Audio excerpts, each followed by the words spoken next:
Emergency ordinance revocation must be approved by King.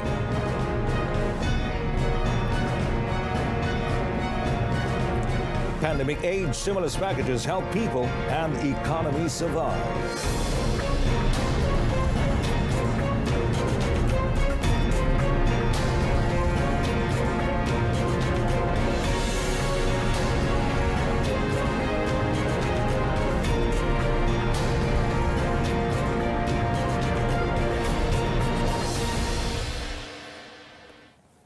Hello and good evening. You're watching News at 10. I'm Muhammad Amin Carlos.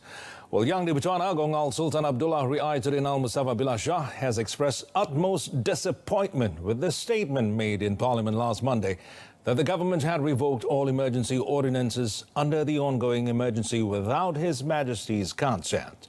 Well, control of the royal household for Istana Negara, Dato' Ahmad Fadil Samsudin, said the king was also very disappointed that His Majesty's decree to Minister in the Prime Minister's Department for Parliament and Law, Dato' Sri Taqiyuddin Hassan, and Attorney General Tan Sri Idris Harun for the proposed revocation of all the ordinances to be tabled and debated in Parliament had not been carried out.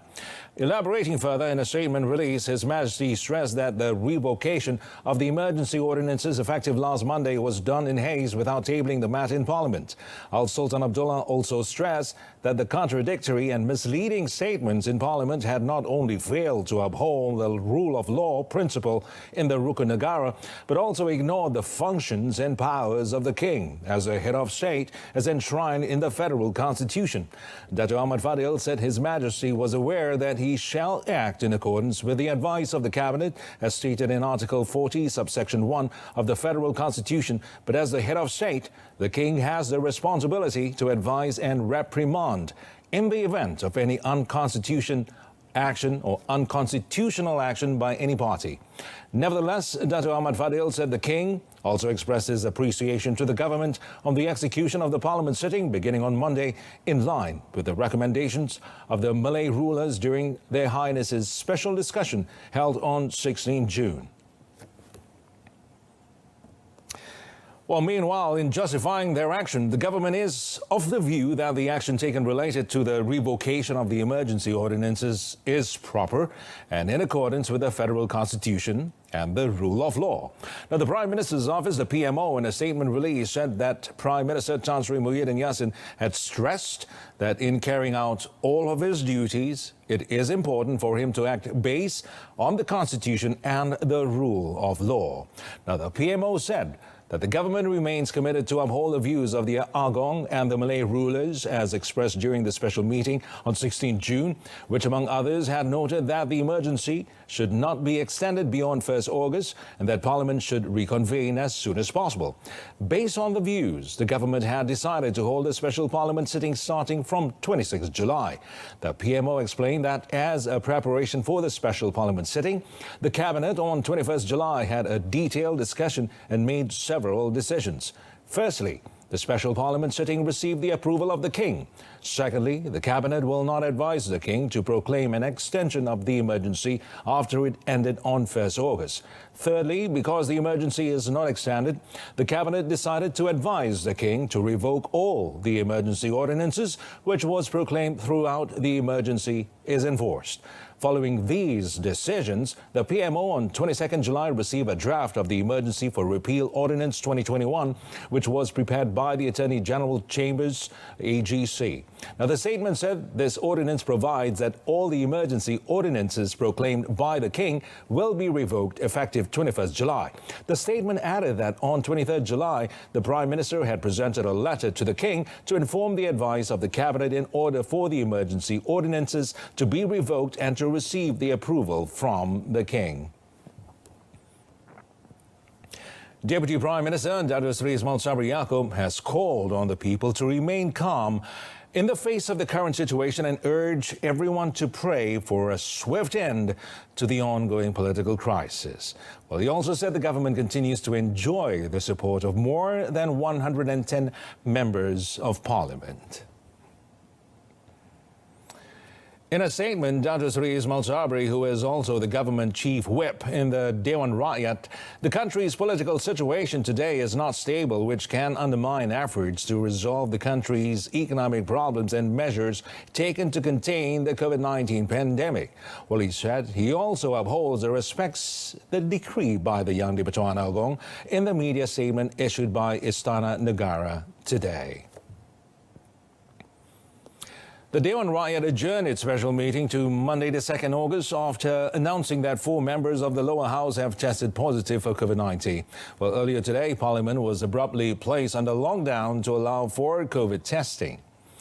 The special sitting was due to reconvene after an early noon break, called abruptly after the palace statement was made public.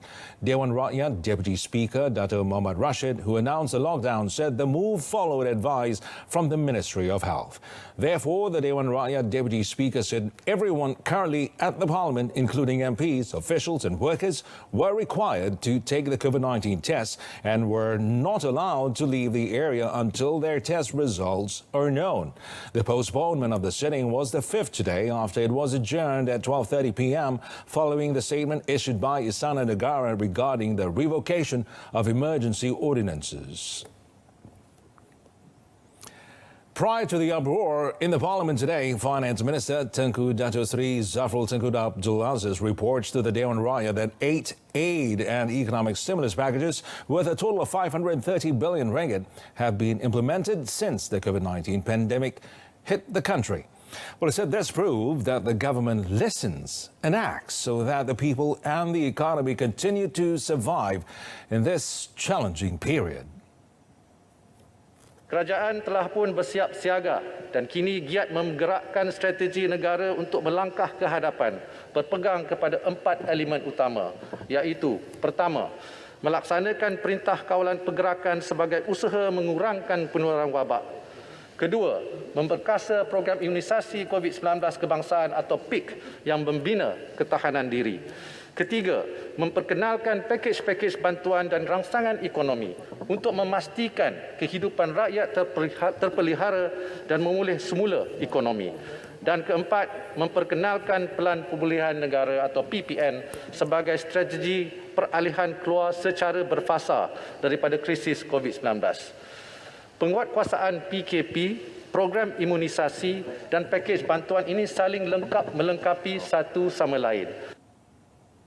Elaborating further, the finance minister said in 2020 alone, the government had spent 305 billion ringgit worth of aid packages, which took up 22.7% of the national's GDP. In other developments, Tengku Dato Sri Zafrul said the government will implement consolidation measures to strengthen its fiscal position, including broadening the revenue base, enhance the tax administration and compliance, as well as increase the efficiency in spending. Well, this is to ensure its financial standing will come back strongly and is resilient in the medium and long term. Dengan ruang fiskal yang terhad, kerajaan tiada pilihan selain mengoptimumkan sumber pembiayaan sedia ada melalui rasionalisasi perbelanjaan, peningkatan hasil daripada ekosistem kerajaan termasuk penggunaan dana akuan serta bersedia meningkatkan had siling KWC 19. He added the government would propose amendments to ease the regulations on the debt ceiling to support the economic recovery plan based on its capacity to borrow.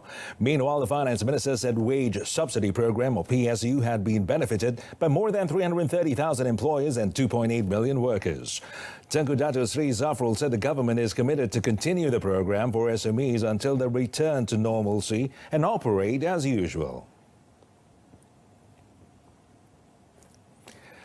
In another development, Tengku Dato Sri Zafrul reported that the government had managed to reduce 1.1 billion ringgit of losses in the national's gross domestic products, or GDP, throughout the movement control order, the MCO 2.0 period, compared to last year's 2.4 billion ringgit. While using a more targeted approach, MCO 3.0 had enabled economy activities to proceed as usual. Oleh itu, KDNK pada tahun 2021 dijangka mencatatkan pertumbuhan lebih rendah berbanding anggaran awal sebelum ini, iaitu antara 6 hingga 7.5%.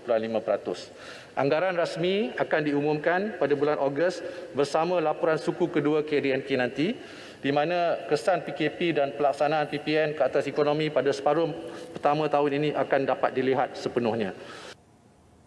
The minister added the national's GDP had contracted as much as 5.6% in 2020 due to the coronavirus outbreak.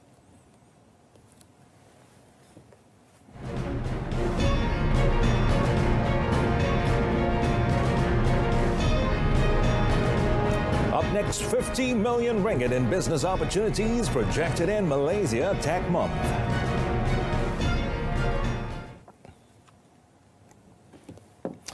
Well, on to the latest COVID-19 situation in Malaysia. Now, the Health Ministry reports another 17,170 new infections in the country, the second consecutive day that saw the outspread of the COVID-19 virus in the country staying above the 17,000 mark in a single day.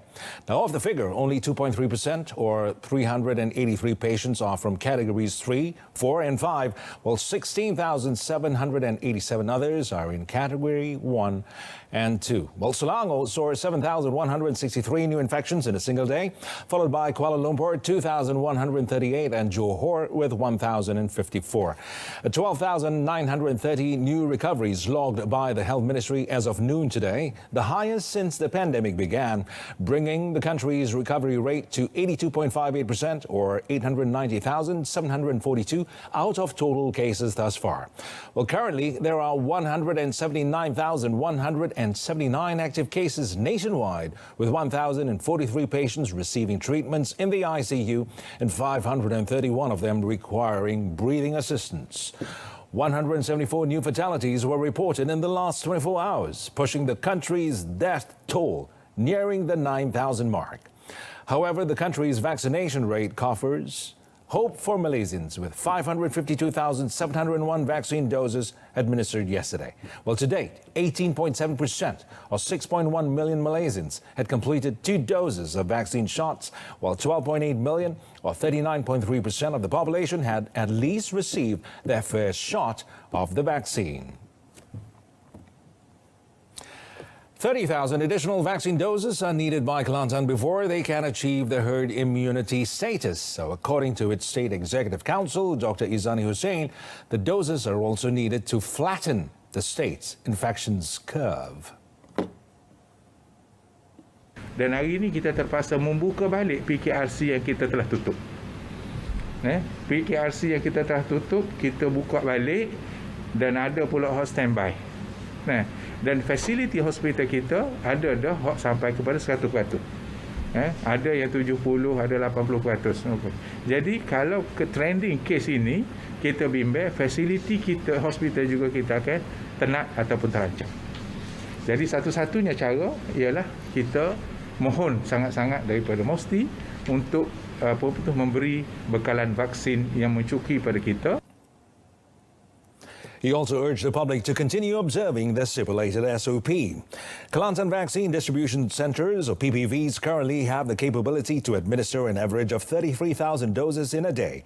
It is expected that the state will be able to fully vaccinate 40% of its adult population by August. Malaysia Tech Month 2021, or MTM 2021, from today until 30th August is expected to bring 50 million ringgit worth of opportunities to the country as it draws more than 20,000 participants from over 50 countries. Communications and Multimedia Minister Dato' Saifuddin Abdullah said the month-long virtual event organised by the ministry together with Malaysia Digital Economy Corporation, or MDEC, is part of a massive concerted effort in line with Malaysia Digital Economy Blueprint, or My Digital, and the National Fourth Industrial Revolution policy to develop Malaysia into a high-tech nation by the year 2030. We are cognizant of the plights and concerns and continue to do our utmost to ensure technology serves the benefits of the people, ensuring equitable opportunities for the many. We build, we connect, we facilitate, and we make it happen. The minister said 40 programs across the month will explore key topics and issues surrounding Malaysia's digital economy, including Islamic fintech, the agriculture technology sector, agri-tech, artificial intelligence, AI, the Internet of Things, IoT, drone technology, e-commerce, and the digital creative content industry. Dato' Saifuddin also said that the launch of the second edition of the MTM is a testament to the ministry's goal to ensure that the technology serves the benefits of the people and ensuring equitable opportunities for the many as the country navigates unprecedented and new socio-economic norms and radical disruptions to business and life. The National Higher Education Fund Corporation, PTPTN, is in the midst of implementing a comprehensive rebranding exercise and transformation efforts in stages to change the community's perception of the corporation under its Strategic Plan 2021-2025 launched today. Its chairman, Dato' Wan Saiful Wan John, said these included introducing a new vision, mission and motto, namely, Peluang Kejayaan Anda, in line with PTPTN's aspiration to be a leading higher education fund in the country. Dato' Wan Saiful said in line with the passage of time, technological developments and economic climate change, PTPTN needed to embark on a transformation journey to stay relevant and competitive in empowering the education sector and meeting the needs of the community by providing the best services. He said the plan comprised 5 main strategic thrusts, namely to make the National Education Savings Scheme, or SSPN, the main education savings product in the country besides strengthening the management of education loans.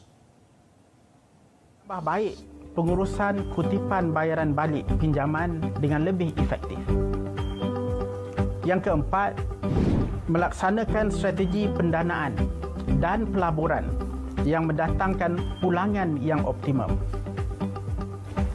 Dan kelima, yang terakhir, memperkasa organisasi yang lebih dinamik dan lebih cemerlang. Dato' Wan Saiful said the strategic plan also focused on efforts to empower the organization towards a more dynamic and excellent through the modification of the image, culture and work processes through digitalization. He said PTPTN will also strengthen its information management through the artificial intelligence, that's AI framework, in analyzing data through the use of the latest technology. The Mass Rapid Transit Corporation, Sendirian Berhad, MRT Corp, received over 40 submissions from major players of the construction industry in Malaysia under the request for information on RFI exercise for the MRT 3-Circle Line project. MRT Corp Chief Executive Officer Dato' Muhammad Zarif Hashim said the exercise, which began on 9th April, was to enable the company to gauge the interests, capacity and capability of local players of the construction industry in relation to the project. Well, commenting further in a statement released, Dato' Muhammad Zarif said the information will also help MRT Corp in establishing the best structure for the project. Well, he said MRT Corp has engaged the players who participated in the RFI and have provided them with feedback on the information given. Meanwhile, Dato' Muhammad Zarif said MRT Corp had received several private funding initiative or PFI propositions for the project following a briefing session in April. He said MRT Corp is still evaluating the merits of the PFI scheme, and in view of this, MRT Corp needs to adjust the timeline for the tender process for the first package of the project and will announce the new date for the calling of the tender in the future.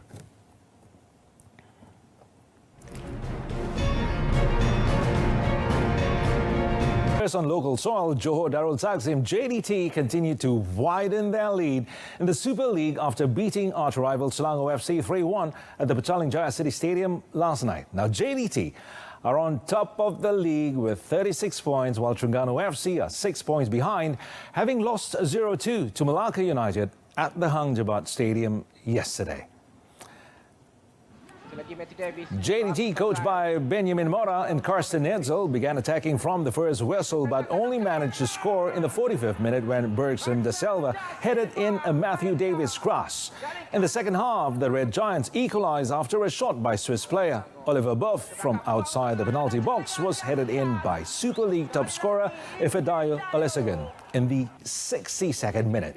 Selangor FC's joy was short-lived as JDT regained the lead with Matthew Davis scoring in the 79th minute before Muhammadu Sumare cemented the win with a last-minute goal in injury time.